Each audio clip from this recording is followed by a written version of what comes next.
All right, guys, let's talk about game one of the NBA Finals, or as I like to call it now, the Blunder by the Bay. I actually got that name from Coan, man. He's a radio personality in Minnesota. I'm K-fan if you guys don't know. But I like the name, so I'm gonna use it. I'll give him credit.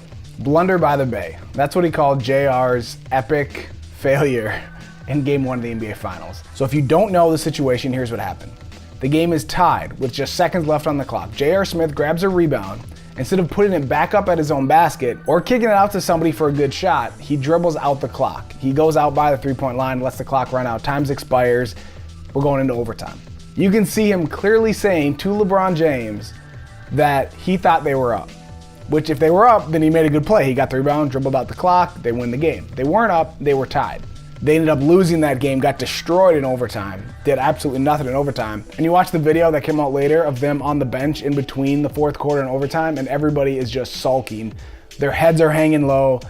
Nobody's talking to anybody, depressed. You could see right there, okay, they have no chance in overtime. The first thing we need to learn from this is you need to understand the situation. You gotta know the score and you gotta know the time. You gotta know what's going on.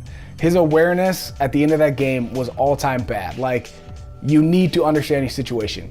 In your life, you need to understand the situation around you. You need to understand what situation you're in because different situations are gonna call for different things. You gotta have the self-awareness, you know, to not say certain things to certain people at certain times, you know what I'm talking about. Job opportunities, you gotta understand your situation. Are you in a place right now where you can quit everything and chase some crazy dream?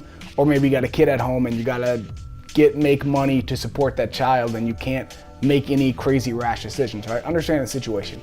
I think we understand that it's important. But what the more important part that I want you to learn from this J.R. Smith lesson, from this blunder at the Bay, the more important lesson, the bigger thing that I want you to see is how the Cavs responded to that situation. When that happened, everybody was so mad and so upset and so just disappointed. And you could, like I said, you could see them on the bench just sulking. It was over at that point. But if you would have told the Cavs before the game started, game one in Oakland, you're gonna be tied at the end of the fourth quarter going into overtime against the Golden State Warriors and have a chance to steal game one on the road. They would have been thrilled, right? But because of the way everything played out, they were so upset at that situation. And you watch that, nobody on the bench talks to anybody. Nobody puts their arm around J.R. Smith and say, hey, you know what?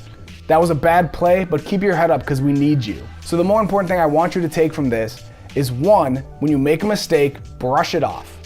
Don't worry about it, you have to move on. You cannot sit and dwell on that mistake and make it worse. Secondly, be a better teammate than the Cavs were.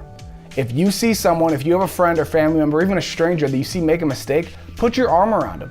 Tell them it's okay, we make mistakes, but hang in there because we need you. Mistakes are gonna happen. It's a part of the game, it's a part of life. Don't let that mistake keep you down. Keep your head up and keep going.